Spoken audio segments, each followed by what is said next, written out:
नमस्कार, मैं हूं सौरभ शर्मा। आप देख रहे हैं कहानी कुर्सी की। आज देश में जिस खबर की सबसे ज्यादा चर्चा है वो है दिल्ली की बाढ़। देश की राजधानी पर डूबने का खतरा है। सवाल है कि इसके लिए जिम्मेदार कौन है। सियासत तो हर पार्टी कर रही है, लेकिन असल गुनहगार कौन है। महाराष्ट्र से बिहार तक आज सब जगह सियासी पारा ऊपर है। नरेंद्र मोदी के नाम की गूंज अब दुनिया के किस कोने में सुनाई पड़ रही है, ये भी आपको बताएंगे। और अब किस फिल्म पर सेंसर बोर्ड की तलवार लटकी है, इस पर भी बात करेंगे। लेकिन सबसे पहले देख लेते हैं कि आज वो कौन सी 4 बड़े खबरें हैं जिन पर हमारा खास ध्यान रहेगा, और उसके बाद आपको मेहमानों से मिलवाएंगे और फिर शुरू करते हैं आज कहानी कुर्सी की। तो सबसे पहले बात दिल्ली की होगी। दिल्ली में अभी आपने जैसा सुना भी, चांदनी चौक तक पर डूबने का खतरा इस वक्त मंडरा रहा है। वहां टेम्परेरी एक बांध जैसी व्यवस्था बनाने की कोशिश की जा रही है। और मुख्यमंत्री अरविंद केजरीवाल ने कल चिट्ठी लिखी थी देश के गृह मंत्री को और कहा था कि पीछे से जो पानी छोड़ा जा रहा है हरियाणा की तरफ से, उसकी वजह से दिल्ली पर खतरा है, तो इस पर आपको कोई फैसला लेना चाहिए। लेकिन बारिश दिल्ली में नहीं हो रही, पानी फिर भी बढ़ रहा है, एक सवाल। दूसरा, महाराष्ट्र में मंत्रिमंडल विस्तार तो हो चुका है, लेकिन मंत्रियों को विभाग अभी तक नहीं मिला। और इस पर अब कांग्रेस पार्टी खास करके अब खूब तंज कस रही है कि मंत्री तो बना ही दिए गए हैं, बंगले भी मिल गए हैं, दफ्तर भी मिल गए हैं, वो काम करें न करें क्या फर्क पड़ता है। लेकिन यह सवाल वहां मौजूद युक्ति के लिए जरूर है कि आखिर ऐसा क्या पेच फंसा हुआ है कि एनसीपी के कोटे से जो मंत्री बने उनको अभी तक उनके विभाग नहीं दिए जा सके। तीसरी बड़ी खबर, प्रधानमंत्री आज फ्रांस पहुंचने वाले हैं अब से थोड़ी देर के बाद, जहां बड़े रक्षा सौदे भी होंगे। वो वहां की एक परेड में हिस्सा भी लेने जा रहे हैं और उसके बाद उनको यूएई भी जाना है।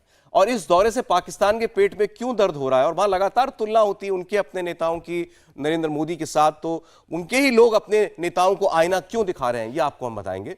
और आज की चौथी बड़ी खबर, अभी जो फिल्म आई उसका एक साइड इफेक्ट जिस पर खूब हंगामा हुआ, उसका साइड इफेक्ट अब एक दूसरी फिल्म पर दिखाई देने लगा है जिसमें नायक की भूमिका में है अक्षय कुमार और वो पात्र कर रहे हैं भगवान शिव का। ओएमजी एक फिल्म आई थी, आपको याद होगा, कुछ साल पहले। उसमें अक्षय कुमार थे, भगवान कृष्ण के रोल में थे, उसमें परेश रावल भी थे। और उसका कथानक कुछ इस तरीके का था कि जो परेश रावल हैं वो एक भूकंप के लिए भगवान को जिम्मेदार ठहराकर उनको अदालत में ले जाते हैं। उस फिल्म को लोगों ने पसंद किया था, चली थी फिल्म, लेकिन इस फिल्म को सेंसर बोर्ड ने अप्रूवल नहीं दिया है। खबरें ऐसी भी हैं कि सेंसर बोर्ड इस फिल्म को ए सर्टिफिकेट देना चाहता है और इस बात को लेकर फिल्म के निर्माता वो भी परेशान है। लेकिन अब अचानक से ऐसी फिल्मों पर टेढ़ी नजर क्यों सेंसर बोर्ड की हुई है, इस पर भी हम बात करेंगे। और ये आदि पुरुष का एक साइड इफेक्ट जरूर दिखाई दे रहा है। लेकिन पहले बाढ़ की बात करें उससे पहले हम अपने मेहमानों से मिलवा दें आपको। हर्षवर्धन त्रिपाठी जी हमारे साथ हैं रोज की तरह। हर्ष जी, स्वागत है आपका।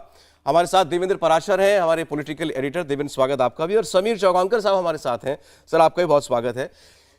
आधी से ज्यादा दिल्ली में बाढ़ की वजह से इस वक्त काफी परेशानी है। यमुना का वाटर लेवल 45 साल का रिकॉर्ड तोड़ चुका है। अब बार बार सुनते हैं रिकॉर्ड टूटा, इस बार सच में रिकॉर्ड टूटा है।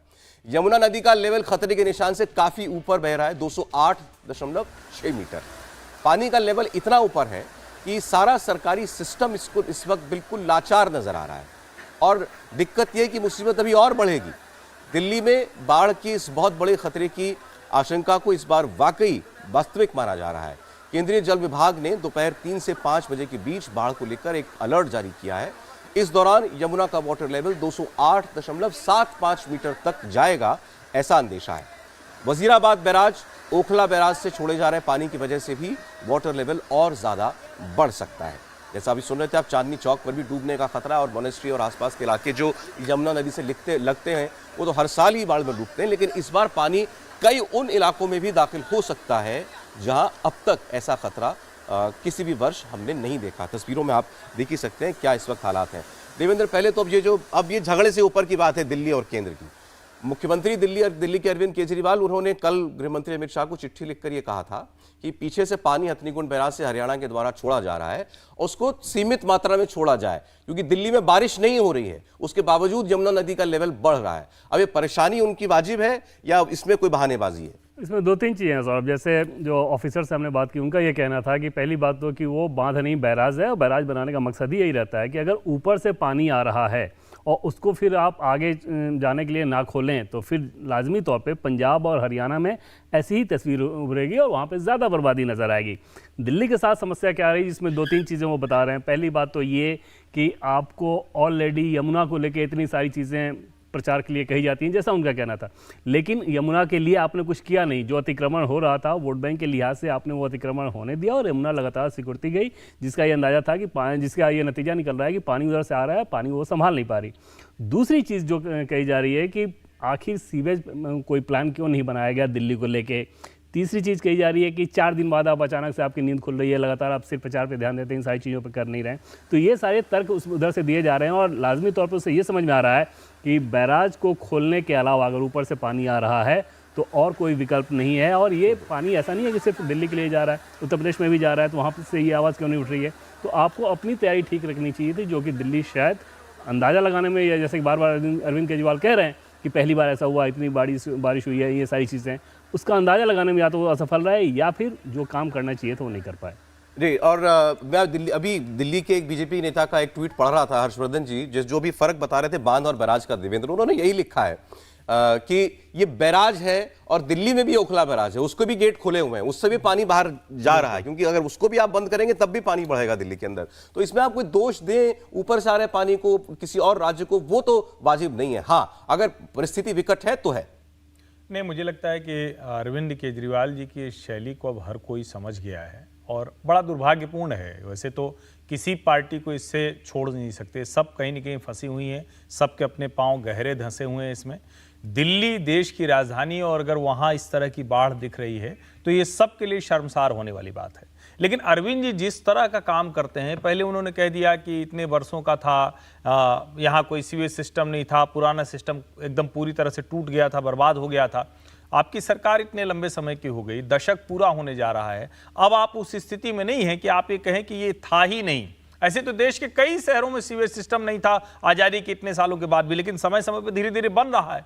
अब मुझे लगता है कि दिल्ली से तो एक मॉडल आ जाना चाहिए था। और जहां तक ये हथनीकुंड बैराज को या किसी भी जगह को जहां से पानी आ रहा है, अब ऐसे तो कोई भी कहेगा कि ऊपर से जो है वो नीचे पानी आना ही नीचे, अब उसको रोक दीजिए। यानी जो प्रकृति के नियम हैं उनको भी अरविंद केजरीवाल धता बताने की कोशिश कर रहे हैं। इसमें जो सबसे ज्यादा चिंता की बात मुझे दिखती है, और वो हमेशा दिखती है लेकिन आज बात कर रहे हैं, अब आप लोग ध्यान से देखिएगा आगे तो सोचिएगा। दिल्ली में यमुना किनारे किनारे आप जिस बढ़िया सड़क पर साल के 12 महीने घूमते हैं, जरा उसका हाल देख लीजिए। उन 12 महीनों में आपको ध्यान में इसलिए नहीं आता है कि बारिश नहीं होती है, पानी नहीं आता है। यमुना के पूरे पाट पर अवैध निर्माण होते रहे। क्या कहा जाता रहा? बाकायदा आरोप लगा था कि ये जो पूरा जामिया नगर, ओखला, ये सारा इलाका है, इन इलाकों में अवैध निर्माण होता है, पैसे देकर भ्रष्टाचार करके, और 5-5 मंजिल 6-6 मंजिल की इमारतें खड़ी। आप डीएनडी से दिल्ली की तरफ बढ़िए, बाएं तरफ का आपका पूरा इलाका दिखेगा कि अवैध निर्माण की पूरी बाढ़ आई हुई है।